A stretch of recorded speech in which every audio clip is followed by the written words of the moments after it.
One of the most profound questions in human history, echoed across philosophy, creativity, and the depths of our personal lives, is this: how do we find ourselves?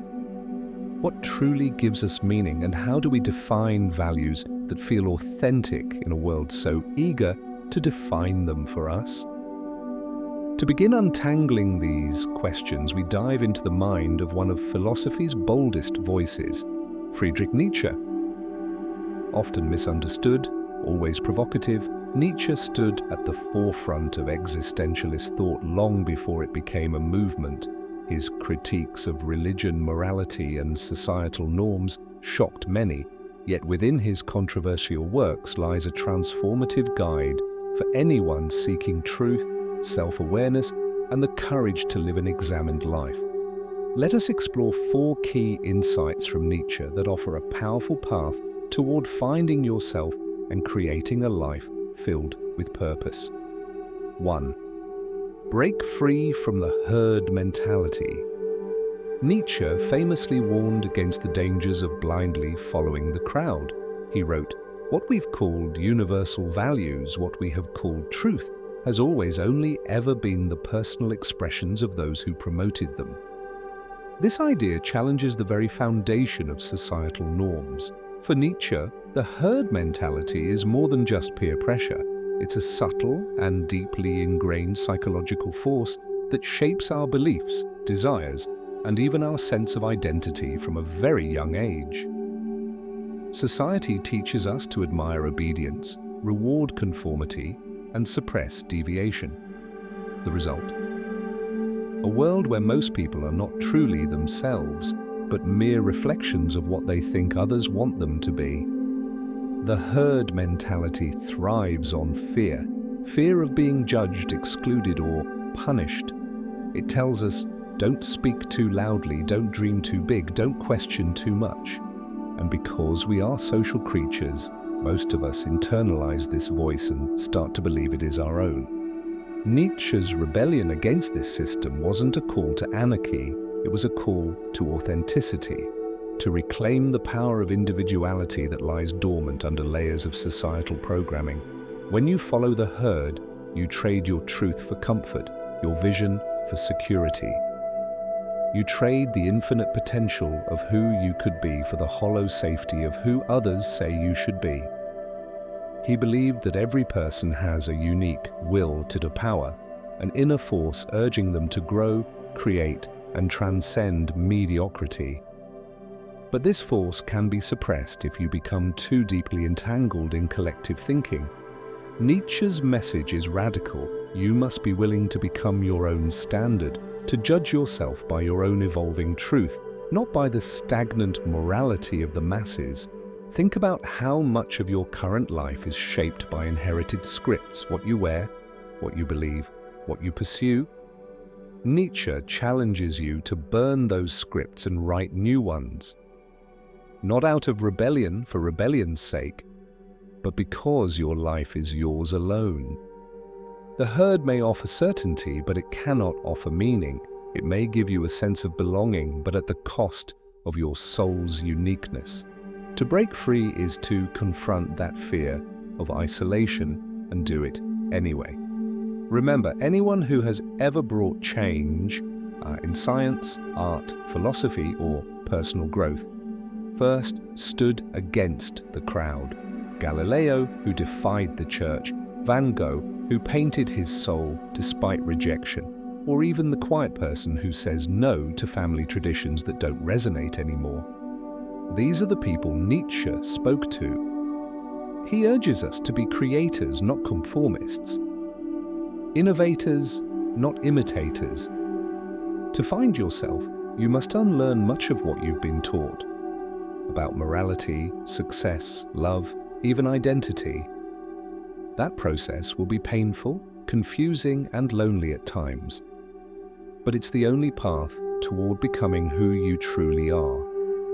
So ask yourself not only, whose voice am I really listening to? But also, who am I when I am no longer trying to please anyone else? 2. Embrace the struggle of becoming No price is too high to pay for the privilege of owning yourself, Nietzsche wrote. Self-discovery is not easy. In fact, it's one of the most daunting and soul-shaping tasks a human can undertake. We live in a time that prizes convenience and instant rewards. From one-click gratification to curated identities on social media, our culture often tells us that life should be easy, smooth, and comfortable. But Nietzsche's philosophy tears down this illusion. For Nietzsche, pain is not a flaw in the design of life. It is the very furnace in which individuality is forged. He believed that the path to authenticity was paved with suffering, not as punishment, but as purification. Pain, when confronted with awareness and courage, strips away what is false and reveals what is essential. In his powerful essay, Schopenhauer as Educator, Nietzsche shares how true growth requires taking the road less traveled, often the loneliest road of all. He describes this path as one that demands separation from the herd, from the mediocrity of common opinion, and even from your past self. The journey of becoming is often marked by alienation, resistance, and the quiet ache of spiritual transformation. To Nietzsche, being alone does not mean being abandoned. It is a sacred solitude in which you can hear your inner voice, the voice that has been drowned out by noise, expectations, and the desire to fit in. In this stillness, you start to uncover your deeper motivations. You begin to notice which desires are yours and which are borrowed. Nietzsche warned against indulging every emotional impulse or comfort-seeking tendency. He believed that if you always follow your instincts without examination, you become a slave to them. Instead, he proposed that we become masters of ourselves by observing our urges, questioning our reflexes, and learning to act from principle rather than compulsion. This kind of self-discipline isn't about repression, it's about freedom through awareness. When you know why you're doing something, when you're able to delay gratification in service of a higher goal, you are reclaiming your agency. Unlike modern motivational culture, which often centers success around status, achievement, or wealth, Nietzsche pushes us further. He asks, why do you want those things? Whose approval are you chasing? What hole are you trying to fill? His approach is not just motivational, it's spiritual and existential. It forces you to grapple with your shadow side, your fears, and your existential anxiety. You may lose friends, you may have to walk away from relationships, careers, or comforts that once felt essential. But in doing so, you step closer to your true self, not the self that others want you to be, but the one you're destined to become. Nietzsche urges us to become creators of our lives, not merely consumers of the roles we're given. He believed that to truly live, not just exist, you must confront life directly with open eyes and a willing heart. That includes embracing failure, facing uncertainty, and walking through fire with the knowledge that on the other side, there is a version of you that you have never met before. And that version is magnificent. The struggle of becoming is not linear. You may revisit your fears, your doubts, your old patterns, but each time you return a bit stronger, more aware, more alive.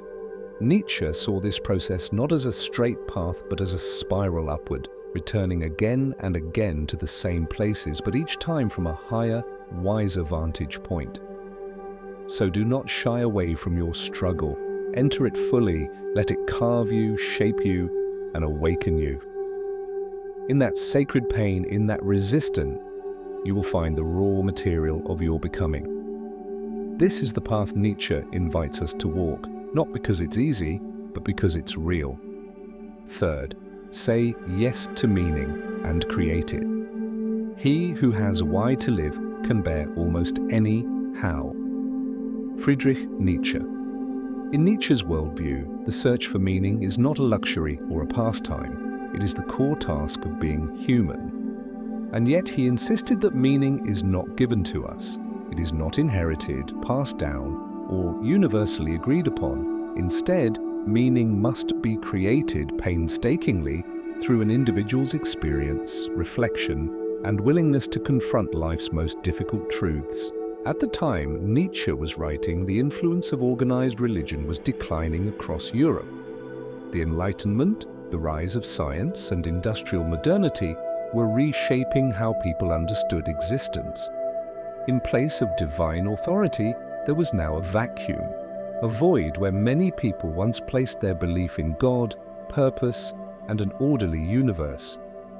Nietzsche saw this cultural moment and famously declared, "God is dead." But this wasn't a celebration, it was a warning. When the traditional anchors of belief fall away, what remains? For many, the answer was nihilism, the despairing belief that life has no value, purpose, or meaning. But Nietzsche refused to surrender to that conclusion. Instead, he proposed a revolutionary idea that you must become the author of your own meaning. He offered 3 profound pathways for this radical act of creation. 1. The redemption through the humanities. Nietzsche believed that art, music, literature, and philosophy could serve the same emotional and spiritual functions once filled by religion. These disciplines help us give shape to chaos. They frame our pain in a larger context, elevate our experiences, and remind us that we are not alone in our suffering. A tragic play, a moving piece of music, a profound philosophical essay. These are not just cultural artifacts, they are mirrors that reflect our own struggles and questions. They are guides through the forest of existence.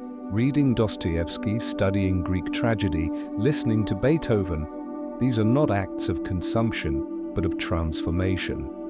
In them, Nietzsche saw tools to cultivate depth, resilience, and perspective. They help us recognize that our suffering is not meaningless, but part of a larger human tapestry. 2. The vision of the Übermensch.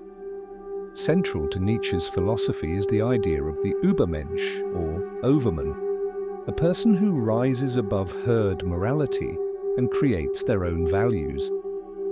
This is someone who looks inward, discovers what is truly meaningful to them, and lives according to that truth, regardless of external approval or conventional success. The Übermensch does not inherit meaning, he invents it. He takes responsibility for shaping his destiny, knowing that true greatness requires solitude, introspection, and courage. This concept isn't about being better than others, it's about being more fully oneself. To walk the path of the Übermensch is to confront your fears, your limitations, and your conditioned desires. It is to ask every day, am I living my values or someone else's? Am I building a life I would be proud to live again and again? Nietzsche never claimed this path was easy. In fact, he believed it was only for the strongest spirits, those willing to endure misunderstanding, loss, and even ridicule in order to live with integrity. 3. The love of fate, Amor Fati. Perhaps Nietzsche's most beautiful idea is Amor Fati, the love of fate. It is the radical acceptance and affirmation of everything that has happened to you. Not just the good, not just the easy, but all of it. Amor Fati is more than passive acceptance. It is an act of embracing your story so completely that you would choose to live it again, exactly as it is. Nietzsche asks, what if a demon told you that you must live your life exactly as you have, over and over again for all eternity? Would you cry out in despair or say yes with joy? To love your fate is to say, everything has brought me here, and here I choose to create meaning. This mindset transforms regret into wisdom. It turns suffering into strength. It invites us to see even our wounds as part of the sculpture we are shaping out of our lives. Nietzsche's call to say yes to life is not about shallow positivity. It is about radical engagement, about turning toward life in all its complexity and saying, this matters, I matter, and I will make this life mine. To say yes to meaning is to say yes to the responsibility of crafting your values, telling your story, and becoming not what the world expects, but who you truly are, deep beneath the noise. In this way, Nietzsche invites us not to follow a map, but to draw our own. Not to pray for guidance from above, but to listen for the quiet voice within that says, this is your life, make it meaningful. He who has a why to live can bear almost any how. Meaning is not handed to us. In Nietzsche's world, one where traditional religion had begun to lose its grip, meaning had to be created, not received. When society loses its shared spiritual compass, many fall into nihilism, a despairing belief that life has no meaning. Nietzsche feared this and instead offered three powerful alternatives. 1. Turn to the humanities: art, music, literature, philosophy. These are more than hobbies. They're lifelines. They contextualize our suffering and elevate our understanding.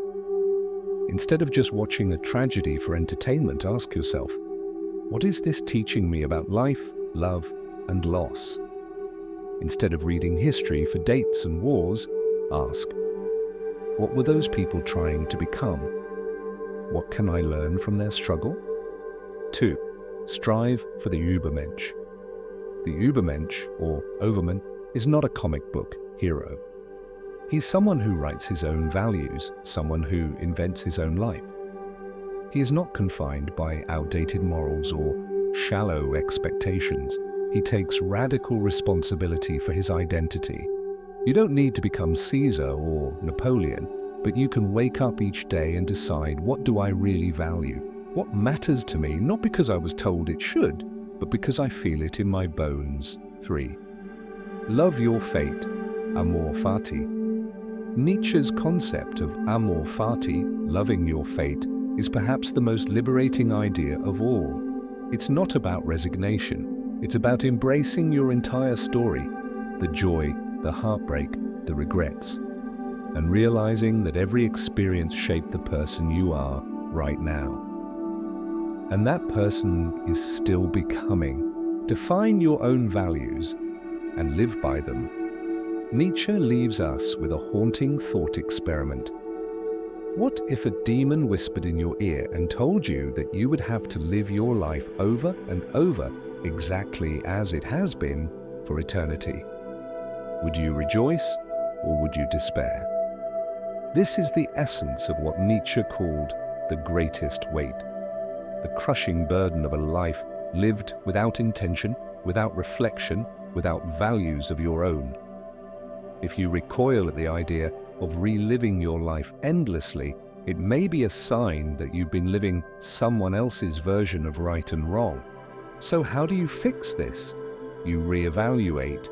You question every value you've inherited, every belief you've never challenged, every relationship, job, habit, or tradition that keeps you small. Ask yourself, do I want to live this day again? Not once, but forever?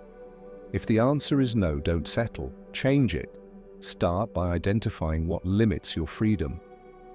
Is it a relationship where your authentic voice is stifled? A workplace culture that punishes honesty? A friendship built on conformity, not connection? Create a list, be honest, and then devise a strategy.